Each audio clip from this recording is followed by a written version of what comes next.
Shalom, and welcome to another in our series of podcasts from Temple Beth Am, a dynamic center for conservative Judaism in Los Angeles. This is a recording of Rabbi Adam Kligfeld's weekly Rashi study class. I've been listening to this in the Temple Beth Am podcast series. Here we are, and now that we've passed Purim, once a year our class lines up with the Parsha, but we're also now, our class is lining up with the season. And it's just kind of nice to be in the verses that will tell the story that we're about to spend a long time focusing on. And depending on how far we get today, we might actually be getting to Rashi's very infrequent dip into halachic thinking, and specifically how it came to be that Pesach is observed on the day that it was observed, because an argument could have been made that could have been observed on a different day. But we'll see how far we get. We are on chapter 12. Read verse 11. We didn't read the Rashis yet. Norm, did you want to read verse 11 or 12? 12. Okay, so we'll do that in 6 weeks. Let me read the verse again, and then we'll assign someone to the Rashi. So verse 11, which we spent time in last week. Bechacha tachloto. This is how you shall eat it. It being the korban that we've been discussing. Matnechem chagurim, your loins girded or belted. Nailechem beraglechem, your feet shoed, your shoes on your feet, sandals. Umakelchem biedchem, your staves in your hands, all plural. Va'achaltemoto, you should eat it. The it now goes back to the sacrifice itself. Bechipazon, which we discussed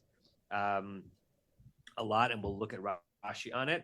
And we discussed how Onkelos translates chipazon as bivhilu, in haste, and how that word bivhilu, Yatsanim Mitzrayim, appears in some versions of the Haggadah at the beginning of Magid.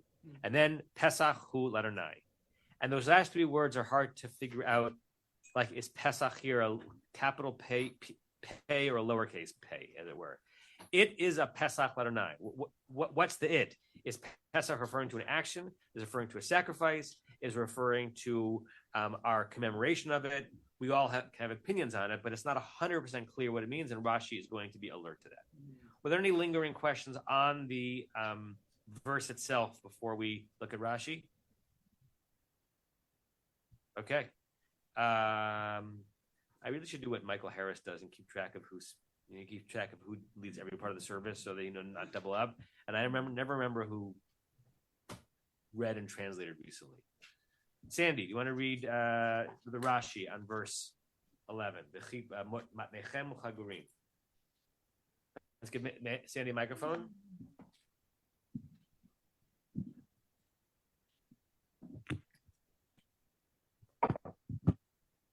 Matnechem chagurim, with your, is that loins or waist belted? Right. Mazumanim laderech, ready for the road. Right. Once Rashi gives his answer, we can ask the question, what question was he asking, right? What's he saying that's not obvious, right? Mezumanim, the root Zayin Mem Nun has lots of usages in biblical and modern Hebrew. How do you say cash in modern Hebrew? Mizuman, right? Which, if you think of it from the perspective of time, it's hard to make the connection. But what does mizuman mean? It is ready now, right? That's why cash is mizuman. So basically, he's saying that this instruction regarding having your loins girded, right, means that all you're going to eat this meal as if you were ready to go, because you're going to be leaving soon afterwards. And again, we are talking about, in this verse, that night, not how you should observe Pesach in the future, but when you eat the Korban Pesach, be packed, ready to go. Kind of time alert for the way. That's the first thing he says. Anything on that if you want to add or ask? Mizumani Madera? Okay. Go to the next one. Bechipazon. Bechipazon, in haste. Leshon behala umehirut. So it's a language of hurrying, of quickness. כמו Right. So he gives two words, right? So mihirut is definitely quickness. Behala is like agitation, right? It's a sense of urgency or a confusion and also quickness. And now he's going to do a very Rashiistic thing. He's going to give us two verses from the Tanakh to show us where this root is used. Why? What does it mean when Rashi uses a proof text from the Tanakh? What does it mean he couldn't find? Right. He couldn't find a root being used in Chumash itself, which is a stronger proof text. So he goes into Navi for two places where it's going to be clearer, at least from his perspective, what the root means. Larry, microphone.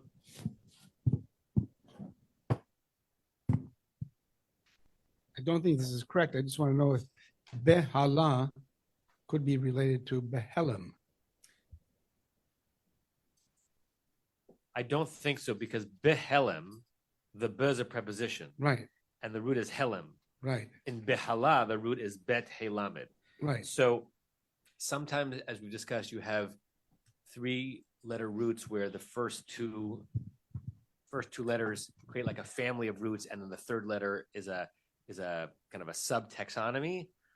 I don't know from an etymological theory perspective if two shared letters in a root in different places in the root are etymologically connected as opposed to accidental. Could Bahal and Halam share the Helamed and therefore early in the development language be cousins? Maybe, but not on the level of etymology that we're aware of in terms of how roots operate. Yeah.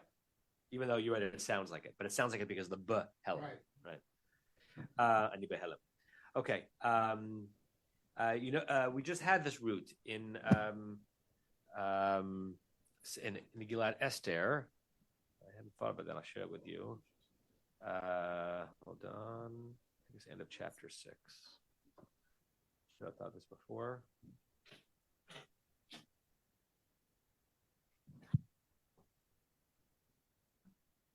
Yeah. Okay.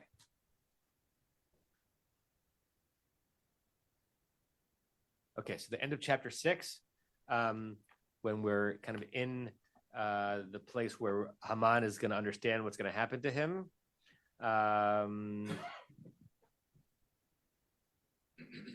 Odam, is this big enough? Odam midabrim imo, they were still speaking to him. B'sarisei hamelach, the king's eunuchs, he arrived.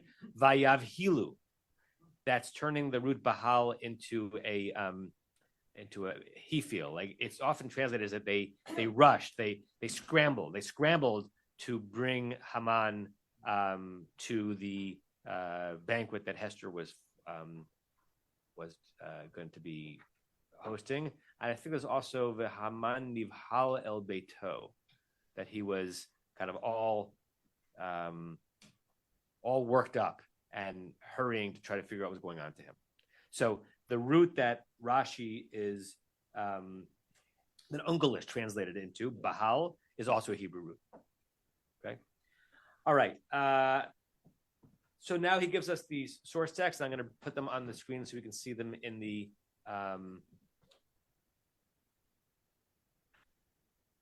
see them in context, but I also wanted to share with you BDB's definition of the root. Okay, so you look to Jastro for rabbinic roots and BDB for biblical roots. So anchafaz, right? According to BDB, it means to be in trepidation, hurry, or alarm.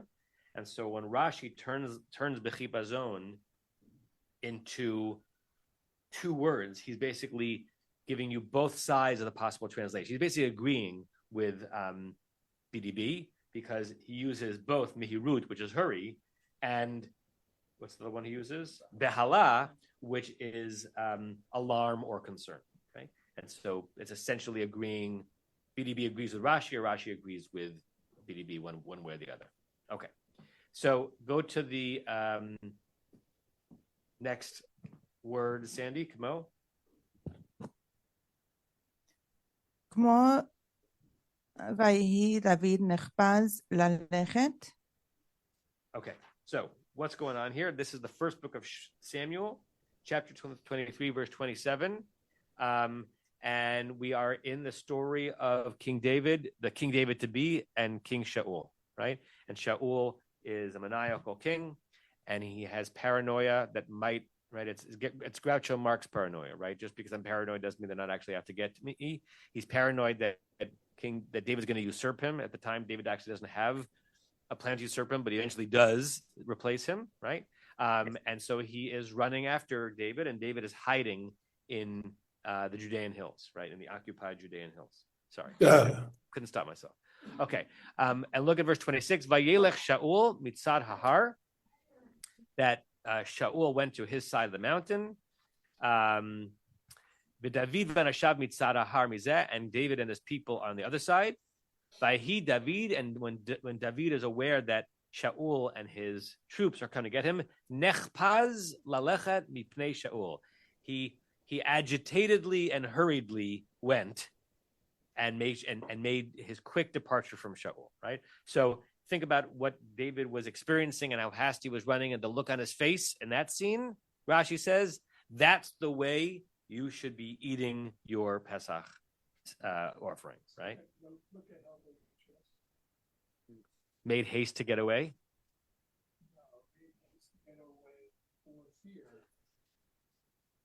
Can't hear. Is the for fear added in?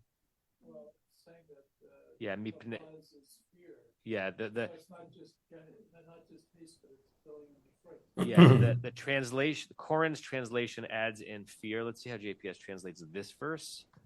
The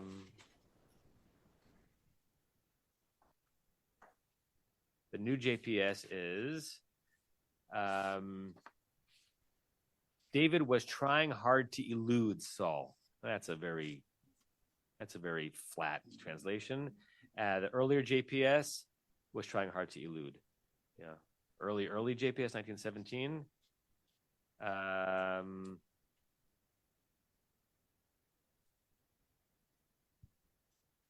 Off a verse. David made haste. I like the earlier JPS rather than the later one. Oh, it adds the fear. Interesting. Okay. So, yeah, but the mipnei doesn't have the fear. It's the because of, right?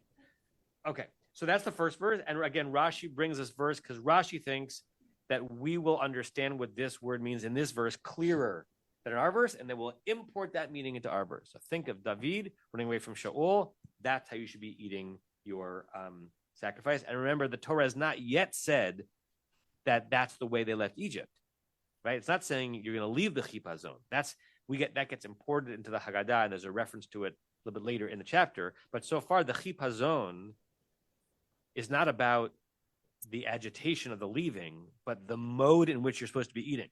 Achaltem oto bechipah zon. Barry, let's get Barry a microphone.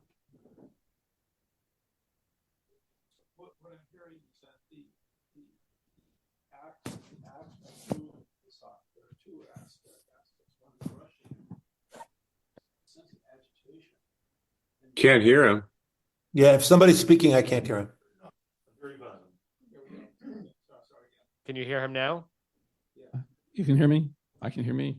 Yes, that's better. There are two aspects. Yes, now. Yes. There's the aspect of rushing, but there's the aspect of agitation.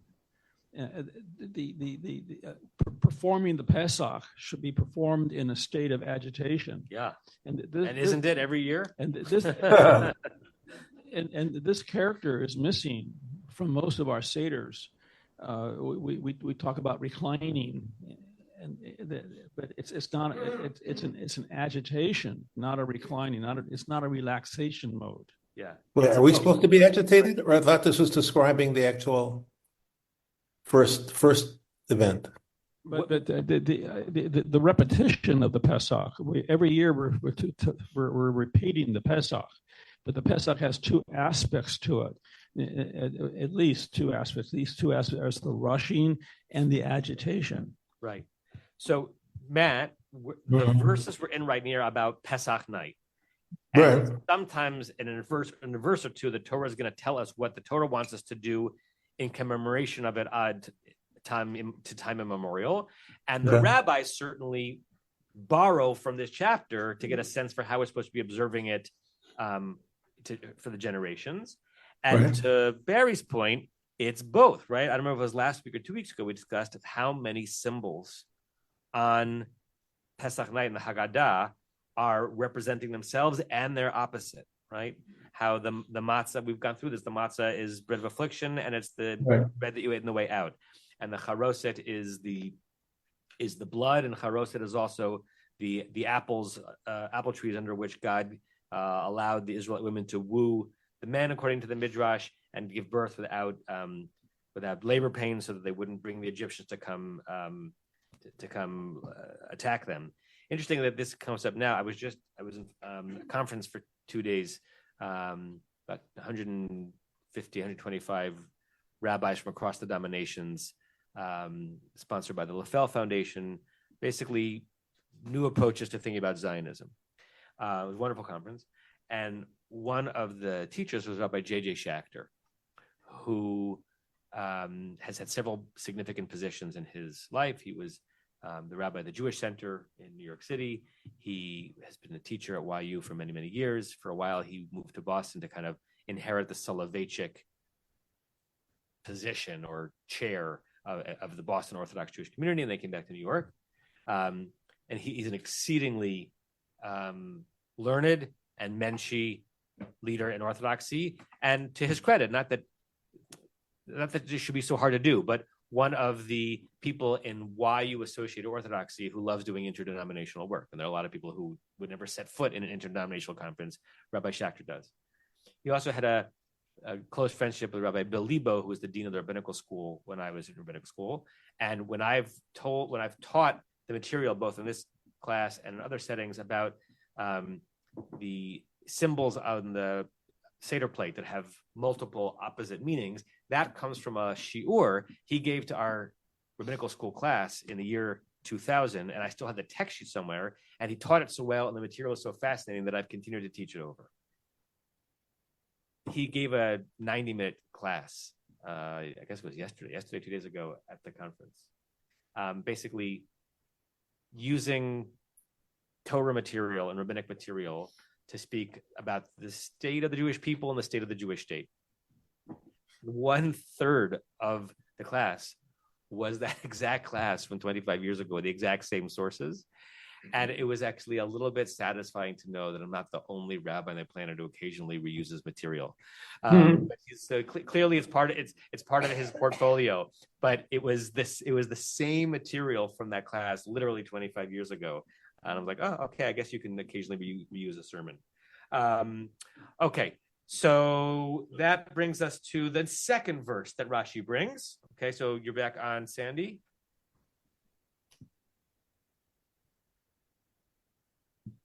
Asher hishlichu Aram bechavzam. Okay, so let's put that on the screen, and I'll share the context with you. So this is from the second book of Kings, chapter 7, verse 15. The Haftarah from Mitzorah. The Haftarah from Mitzorah. Wow. If anyone would know that, it would be you or Rick. And Rick. Or Rick, yes. I did not know that offhand. The Arameans are encamping in north of Jerusalem in Shomron, and God intervenes. And a few verses before, we're told that God sends a kol rechev, a kol sus, the sound of chariots and the sound of horses. It's like remember the battle with the Davidka in the Independence War, where they had a cannon that barely sent actual projectiles, but made such a horrific sound that reverberated throughout the hills around Sfat that Arab armies retreated because they were certain they were about to be overwhelmed by munitions. That's a biblical story made modern, right? And it happens in the second book of Kings. I will make it larger, yeah. And so as that's happening, Vayalchu acharehem, they came after them out of Yarden until the Jordan. V'nei chol haderech malaya begadim v'chelim. And what did they see? The entire road was filled with strewn clothing and instruments. Asher hishlichu aram, that the Arameans had kind of left behind. and this is a Kriya Ktiv. There are two different versions of this word, bechof zam or behipach zam, in their quick and agitated, hasty retreat, because they had heard this sound from the heavens, and they were assuming that if they stayed put, they were about to be shmeisted. By Yeshua Malachim, and the messengers came back, and they told the king, basically, you don't have to come defeat them because they've already left the area, right? So here, bechov zam, it's clear from the context that what would it have looked like for them to have run away and leave all their stuff behind? What could bechov zam mean? It means agitated, hurry. Translate that or bring that back into our context, and you have, according to Rashi, what it means when God says, you shall eat it that way. I want to share with you one more that Rashi doesn't bring. The reason why Rashi doesn't bring it is because, as we said, there's a hierarchy of proof text, Chumash, Nevi'im, and Ketuvim. And if you have something from Chumash, you don't have to go to Navi, and if you have something from Navi, you don't have to go to Ketuvim. But the where you may have confronted the root Chet Pei Zayin in liturgy, in addition to this verse, is in Hallel, the end of one of the paragraphs of Hallel. Verse 10, Hamanti ki adaber. I believed it when I said, Ani aniti ma'od, that I'm very, very afflicted, very down. Ani amarti b'chovzi.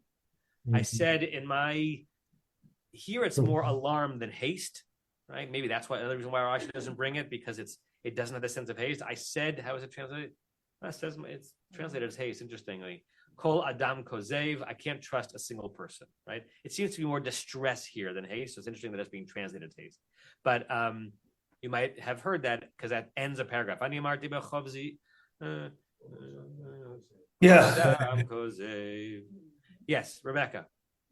Isn't there also Malachim Yechafezu? I don't remember exactly where that shows up.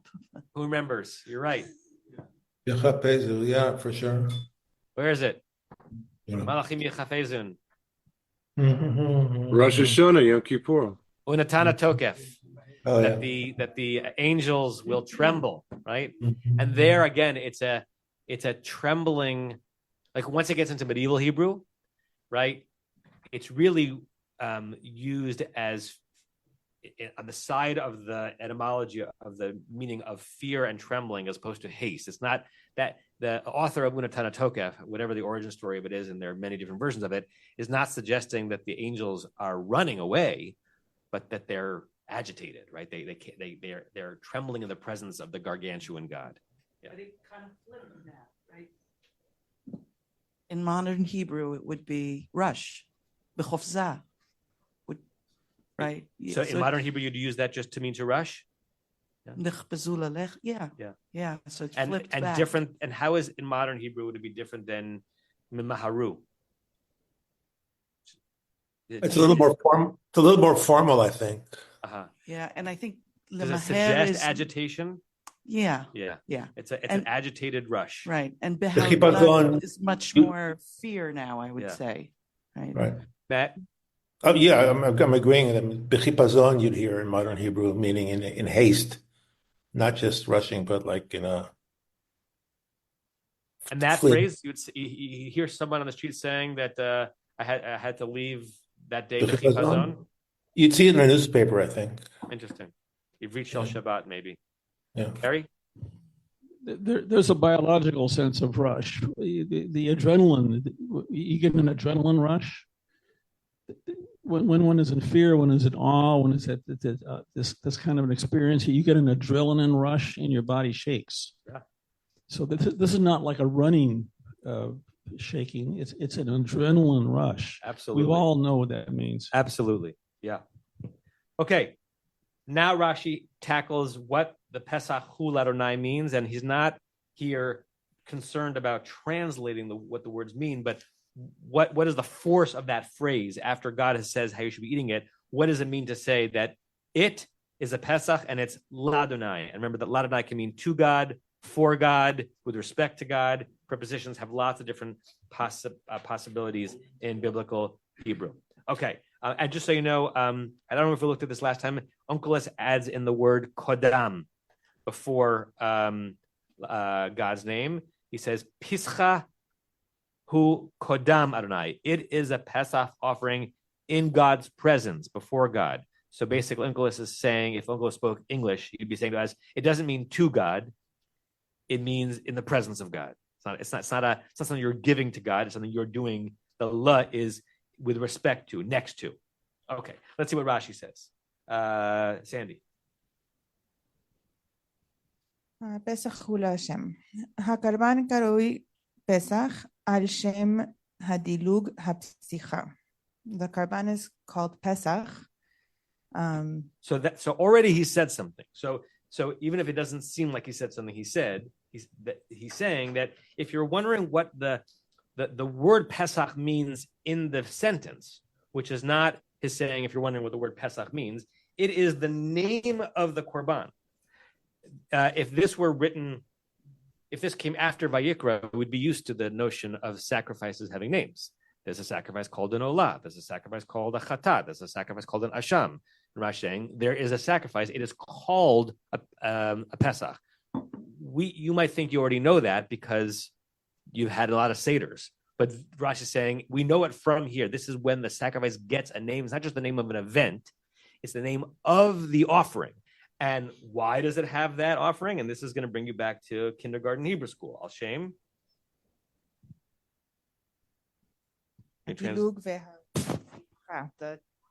This is saying skipping? Right, the jumping over and the passing over, right? That HaKadosh Baruch Hu. שהקדוש ברוך הוא מדלג בתי ישראל, because HaKadosh Baruch Hu skipped over the homes of Israel, מבין בתי מצרים, from among the houses of Egypt, וקופץ ממצרי למצרי וישראל אמצע נמלט. And he jumped from Egyptian to Egyptian. Put a period there, and it jumped from Egyptian to Egyptian. Okay, so this root midaleg, right? It means to skip over. In liturgical speaking, when you do an abbreviated Hallel on Rosh Chodesh and the last 6 days of Pesach, in English we call it an abbreviated Hallel. In Hebrew, it's Hallel b'dilug. It's a Hallel that has had you do some jumping and skipping, because you jump and skip two paragraphs. You have that verb throughout Shir HaShirim, referring to one lover skipping over the hills towards the other, right? So it can have it can have both a sense of desire, like I'm skipping to you, and also I'm escaping. It can be used in both ways, and so it's called the Pesach because God grasshopped from one house to the next, or leapfrog from one house to the next, and found his way, God's way, between or differentiating between the Israelite houses and the Egyptian houses. So far, there's no reference either in the Torah or in Rashi how God knew how to jump. We know from the full story that that's because of the blood on the lintel, but it's not told to us yet that that's how God knew. And of course, even that has a problem, because would God need a sign to know which houses the Jews were in? Okay. I see a hand, and then we'll finish that Rashi, Stevie. Just that Midaleg is something in 2 verses Rashi will give as one of his explanations for what the word means, but it's far from a given that that's what the word means. Like, it's an argument Rashi's going to have to make. That's what Pasach means? Yeah. Right. Correct. And right now he's weighing in on that argument. Cross that bridge when we come. Right. Okay. So after Kofitz Mitzri LeMitzri, he jumps from one Egyptian to another Egyptian. Then Rashi has Ve. וישראל אמצעי נמלט, and the Israelite among them, which has escaped. Right, and the Israelite in between, Emtsai, right? So if you have Egyptian house, Israelite house, Egyptian house, which gives you an interesting understanding as to the way Rashi has to imagine the neighborhoods of Goshen in order for this verse to make sense. That if you have an Israelite house in between 2 Egyptian houses, that God would jump from Egyptian to Egyptian, and the one in between, Emtsai Nimlat, ends up escaping. Look ahead in your Kumashim to verse 27 a second. We'll come back to that obviously later, slower. But just so you have a sense of how Rashi's weaving together verses that we know but we don't remember what order they came in. Verse 27, Va'amartem, and you will say, this is later on in the future. We're already talking about Pesach L'Dorot. Zevach Pesachu.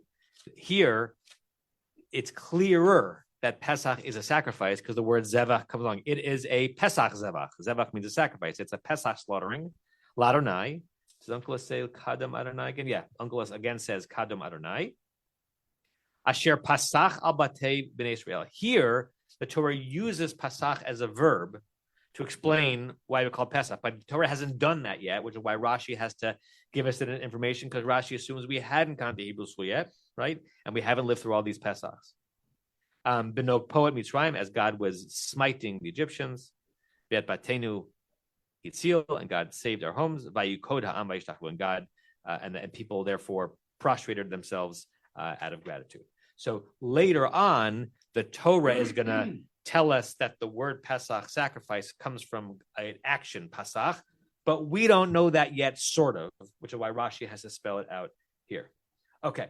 The next, Rashi now switches to answer a different problem in the verse. 1 second, Larry, without telling us he's doing it, but I'm telling you he's doing it so that the next sentence will make sense. Larry. Microphones are all down on the southern side of the table. Okay.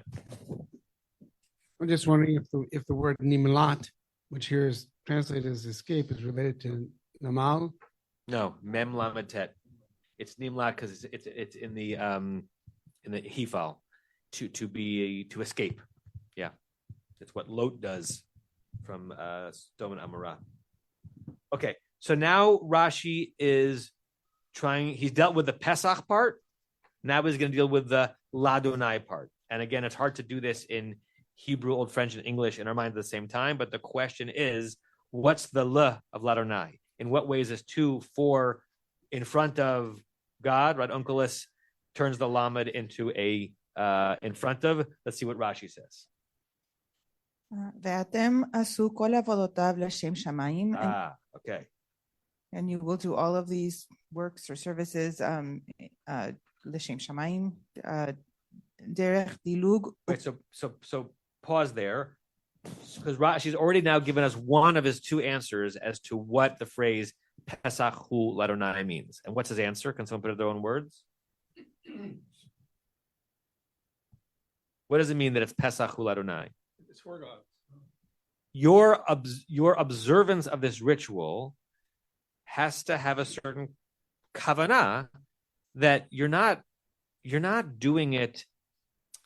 You're not doing it to create your escape. You're doing it as an act of intentionality for God, and it's really a ritual act, and it presages the notion of a mitzvah, a commandment that is done l'shem shemaim. Do this with intent, right? It's not just a magic ritual that if you don't do it, you don't get out of Egypt.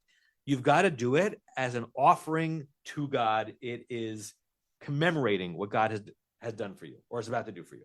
That's the first thing he said. That's what the la is. The la is l'shem shemaim. For God's sake, that's how you should perform this mitzvah that night. And by extension, that's how you should perform it when the Korban Pesach was in the temple later on. And then he goes, davar acher. I don't have davar acher. You don't have davar acher? No, I have derech dilug ukfitza. How many people? So some versions of the Rashi have davar acher, meaning Rashi saying, yeah, I know what I just said, but I'm going to give you another interpretation of this. I wonder which one of those is accurate, whether the davar acher was added in or if it was removed. I suppose it's possible to read what it's about to say as an extension of what he just said rather than a disagreement. Let's read it. It's completely in brackets. And is there a footnote on it that says Betvus Rishon Leita, Bet Dalad Reish? No. Yes, that's what it says. Yeah, Bet Dalad Reish. Bet Dalad Reish. Yeah, Betvus Rishon Leita. In the first printing, it's not there. That's that editor's way of saying that if you go, that it might have been there in manuscripts, but if you go to the earliest printing of Rashi that we have extant, not there. So he puts those words in brackets. Okay, keep going. Derech Dilug. Derech dilug ukfitza. So it should be in a way of of skipping and springing. Zecher lishmo shekarui Pesach. In a remembrance that, and this is why we call it Pesach, in a remembrance of the skipping. That's so charming. Okay, so what did Rashi just say? Because you might have missed it, for all of us. What did he just instruct us to do, Norm? We have a footnote that says that he doesn't mean literally that they were springing and running, or leaping, but that simply it was to be hastily, and normally would be indecorous to perform a mitzvah, to perform a religious rite hastily. But in this case, we're specifically commanded to do it that way in honor of God. Correct. Rashi is saying when the Torah says Pesachu, that it's a sacrifice called Pesach because God pasached and jumped. It's not just that it's called that. That's how you're supposed to do it. And that's a little bit different than Bechipazon. So we already told you to eat a Bechipazon, but it's almost Rashi saying, as you eat Korban Pesach, dance around and jump over people and act it out. And if that sounds silly, yeah, the Seder is silly, right? The Seder is silly. So our children will ask us, what are you doing? And we can give them the answer. We are doing this because of what God did to us in the ancient times. So I don't know if in Rashi's France, it was done this way, but it's not that much crazier than other things we do on Pesach. In fact, I think Bobby was telling us last week that it's still the Persian community that someone shows up and dressed like you do it also, right? You dress like someone who's on the way from slavery to Israel, and you have your stuff over your back, right? So, and we all do versions of things on the Seder night, both things that most Jews do and those that are specific to our families or our cultures. According to Rashi, that's what Pesachu is. You should eat it paschally. Eat the paschal offering paschally. And what does it mean to eat it paschally? Jump around, skip over things, because that's exactly what what it was supposed to commemorate. Dilug ukfitza zecher lishmo, in commemoration of what it's called, shekarui Pesach. It's called that. Do it that way. Norm and then Barry.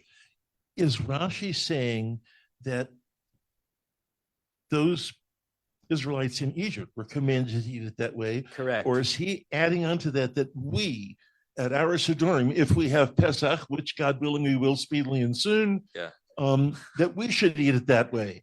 In this verse, the former. Okay. Which is even more interesting because it goes back to something that Barry said before about what two opposing modes the Israelites were asked to observe this ritual, right? It's look like you're about to go as you're fleeing the way David fled Shaul, and have fun with it. Turn it into a drama. Jump around like you're not playing leapfrog if they're about to come get you, right? You're playing leapfrog because you have the luxury of doing this with a certain amount of whimsy, right? It's both. Barry, then Sandy. I'm going back again to this aspect of trembling, and trembling like in a bouncing trembling. So to replicate and participate with God's bouncing from house to house, our trembling participates in that. So we're not like doing a dance. We're actually in a trembling mode, physically trembling mode. Yeah. Sandy, and then Diane. I just wanted to highlight so God has been waiting for this moment since, the Karban of the, Nebtarim, and he's been waiting and he's been anticipating this, and all of this is played out, and the people have been enslaved for 400 years, and the Joseph story, and then it's the act, the first time was already commemorative. It's like he just couldn't wait to show everyone what it was going to be like after. And so the first Seder was like every other Seder because it was already remembering something. Yeah, and they didn't have a second Seder like that. But exactly. Diane. No, they were chutzpahs. They were chutzpahs. That's true, they were in Egypt. So I'm wondering if Rashi's understanding of how the Seder was performed in his day, and this is a spring holiday, and this sort of calls upon images of animals jumping around in the fields in the springtime, the Interesting. goats and the sheep. Yeah. And I wonder if that's somehow behind what he's saying.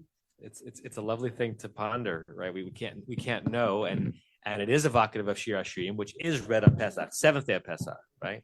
Because the whatever that root is not in here, that's just something Rashi brings. Correct. But Rashi knows that the reader will associate that word with Shir Hashirim, and Shir Hashirim is read on Pesach, so maybe. Leonard? Yeah, you passed over the old French word. No, we haven't done it yet. You haven't gotten there on the line? No, we're about to do it. Never mind. Far be it from me to pass over anything as we're studying Passover. Okay. So I'm not sure if you guys know this, but we're about to have a French word. Okay, Sandy. Vegam Pascha leshon Pesia. Right. And the way you know that Rashi is speaking French here and not Hebrew is that usually, depending on which version you have, there's a chupchik, there's a what do they call that? Gershayim in between the last two letters to let you know that he's speaking Old French here. And listen, I don't remember how old I was when I realized that words that have come through like, Latin and Germanic languages and are representative in Christian vocabulary for Easter are related to our word, right? Like okay, so yeah, I mean, I know it now, but I'm saying like, I don't know if I was 11 or 15, the first time I'm like, oh, like this word has appeared in the Hebraic languages and eventually got over to our language. And that's why there are so many languages in which the word for Easter has a Pasach or Pasach sound. And so here Rashi is quoting Old French, which is going to sound like a word that we know. So I'm going to share the screen. Modern Spanish is Pascua. Okay. So this is Otsar Lashon Rashi. We looked at him before. This is Rashi, a explanation of Old French words, what they mean. Here, we don't really need this so much because we know this word, because we know that root has survived. So where the cursor is, the word that Rashi writes out is Pascha. Interestingly, this Otsar Lashon Rashi's version of that word is with a sin. But ours, what do you have in yours? A sin or a samech for Pascha? Yeah, it's interesting which one it is because Rashi's transliterating here. Now, normally, when you have to transliterate a s sound, you turn it into a samech, not a sin. Okay, and if you have to translate a t sound, you translate it into a tet, right? But the word he's transliterating in the Hebrew already has a samech, which means that he might have turned it into a sin, which is the opposite direction. So it's very clear that he's transliterating a French word, not giving you the Hebrew word Pesach, right? It's very layered here. So I actually think that the one that's here on the screen, Pe Sin Kuv Aleph, is more likely the one that Rashi used, because that more looks like a transliteration as opposed to a Hebrew word Pesach.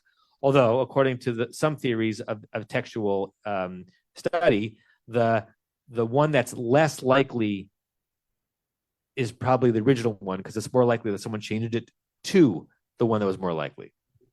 Okay. So so in this book, Rashi uses the word Pascha.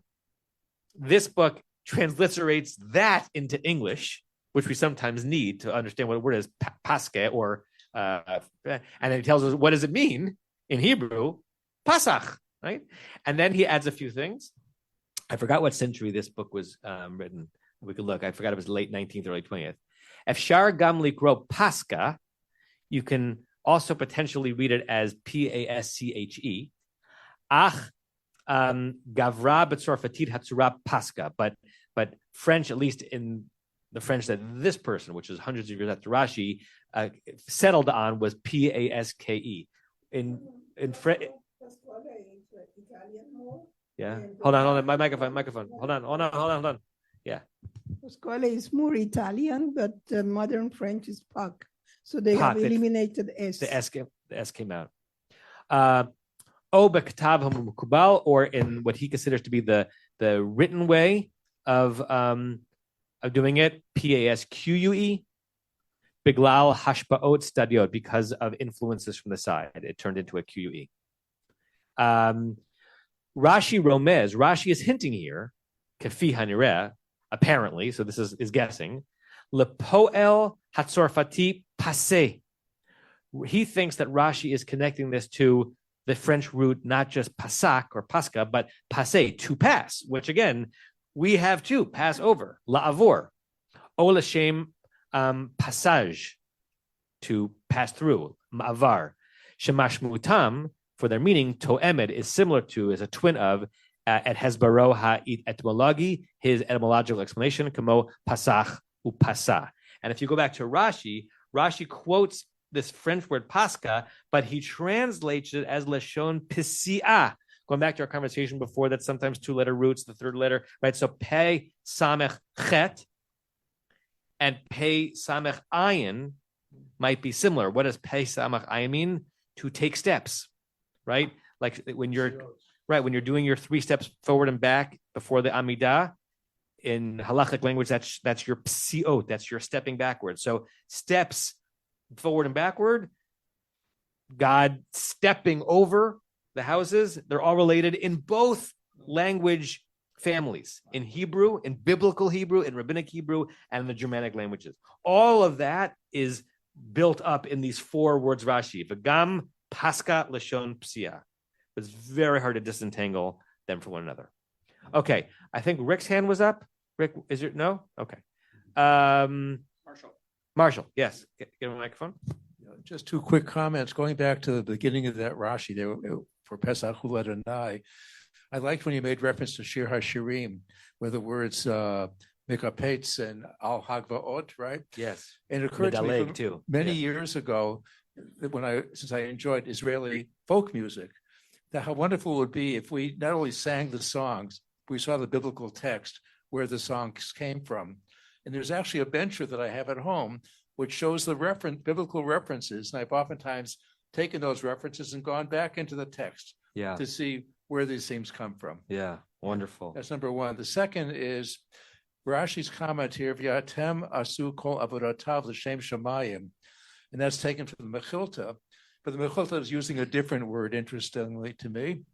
Shehei kol ma'asehem l'shem shamayim. Not avodotav, but all your acts should be for the purposes of heaven. Yeah, good.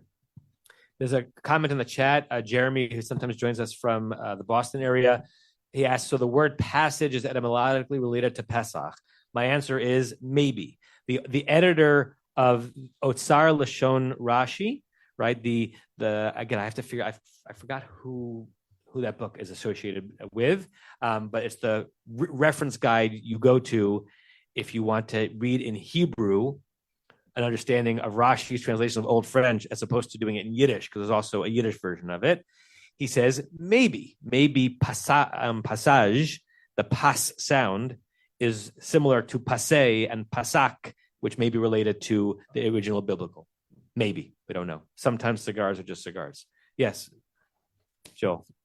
I mean, that's what I thought when Marshall was saying, that Rashi is hinting that we do this for all mitzvot, which is why you can always tell whether a religious person is going to shul or coming back from shul by the pace that he's walking, right? Because you rush to do it. Right. By extension, we ought to. I think in the verse, Rashi considers himself just speaking about their obligations that night. Yeah. I mean, right. I think we discussed this, right? Think of your visits to the Kotel, right? You know, you do Netilat Yadayim and everyone is rushing to the Kotel. And then oftentimes people are walking back slowly from the Kotel, facing the Kotel. So you're slowly taking your leave, but you rush towards it. You're in danger. You're in danger? Because you're not protected coming back. Right. Correct. Oh, and also you're walking back. Okay. All right. No crosstalks. Not fair to the Zoomers. Rebecca, microphone. I was just reading about the use of the word Pascua in Spanish, and I guess they really took it more as a holy day. And so various Christian holidays over time end up being referred to as Pascua. For Really? example, in Filipino, Pascua is what they use for Christmas. Pascuas is the time between Christmas and Epiphany. Pascua de Resurrección would be Easter. It became like Chag. Almost. Yeah. Interesting. And then Pascua Judea is for Passover. But yeah, so that's interesting that it became a holy day, and then they just use Pascua for several things. And that's why it's Passaic in New Jersey, because there's going to be a very frum community there. Okay. It's Paskasaic. Paskasaic, New Jersey. Okay, verse 12. Does anyone in the room want to read verse 12? Okay, Norm, take a mic. And we'll definitely be extending this to next week. Reminder, next week's all on Zoom. I think there were some who thought that today was on Zoom. Next week on Zoom. Does anyone feel like they would rather come and do it with each other in Whiteman, or can I tell the facility staff the Whiteman is going to be unused? Do it at home on Zoom. Okay. Yes, thank you, Jeremy. Shkaya. Jeremy, a fellow Yankee fan, added, and Dan Pasqua, who had an amazing first week as a rookie in 1986 and hit 3 home runs in his first 2 games, named after the Israelites leaving Egypt. Thanks. Well done, Jeremy. Shkaya. Elon, I'm sure you enjoyed that one. Go ahead. V'avarti ve'eretz Mitzrayim, and I will pass in Egypt land, Balayla hazeh, this night, tonight, V'hekesi chol bechor be'eretz Mitzrayim, and I will smite all firstborn in Egypt land, me'odam v'ad behema, from human and on beasts or animals, Uv'chol Elohei Mitzrayim, and on all the Egyptian gods, Shvatim, I will make judgment. Ani Adonai, I Adonai. Okay, great. We're going to spend a lot of time on this verse, and we're clearly just starting it now. Anybody have first level reactions, questions, comments on the verse? We've got Leonard and we've got Larry. Well, I think one of the things this tells us is that Pharaoh was not a firstborn. Normally the oldest survive. Yeah, because normally the oldest son is the one who inherits the throne. Interesting. And so he got the throne, but I guess he's not the first. He's not the firstborn because he didn't get killed. Interesting. Okay, good. Larry? First comment is that I and Alter object to Norm's translation. Okay. So, Norm, you translated avarti as pass, but it's distinctly not pass as in any of the variants of Pesach. It's avarti. So, Alter likes cross. I crossed over Eretz Mitzrayim, so as to make it very clear in English that we're not talking about the same shores, the same route. And then I'm sure we're going to discuss at length. I'm really troubled by the end of the pasuk, Uv'chol Elohei Mitzrayim etzeh shvatim, and the shvatim here would seem to be judgments, but what kind of judgments is God passing on the so-called gods, which can't really be gods? Mm-hmm. So there's a whole lot there to discuss. And Alter actually translates it completely differently, and he says, from all the gods of Egypt, I will extract retributions, which itself raises questions. How do you exact a retribution on a god that does not exist? So what he says is, the least strained construction of this clause is that the absolute impotence of the supposed or perhaps merely petty gods of Egypt to protect their adherents will expose their nullity as gods. The idea of some commentators that the Egyptian idols were smashed in the course of this fateful night, which I think we're going to get to in some of the commentaries, seems fanciful, and the exposure of the inefficacy of the Egyptians' gods is in keeping with the preceding plagues. Good. The nullity is wonderful. I see your hand, Eli. Hold on one second. Onkelos does 2 very interesting things in the translation of this verse. I'll mention the second one first. Instead of in the phrase that's in Hebrew, Elohei Mitzrayim, which is hard to translate in English other than the gods of Egypt, he translates as Bechol Ta'avat Mitzrayim, Tet Ayin Vav Tat, all of the mistakes, the errings, the mistaken identities that Egypt thinks that those are gods, right? He won't even turn it into an Aramaic word that means God. He basically turns it into their erring, right? They're erring, thinking that they're gods, but they're not. And I'm not sure exactly what to do with this. We'll maybe focus on it next week. Avarti, which means to either cross or to pass through, Onkelos translates it as V'it Geleti. I'm going to reveal myself. Now, yes, God is revealing God's self in this verse, the Egyptians, but it's interesting that he translates it that way, as opposed to there are plenty of good Aramaic words for Avarti, but he says that's how I'm going to reveal my godness to them. Elon, Stevie, then we'll call it a day.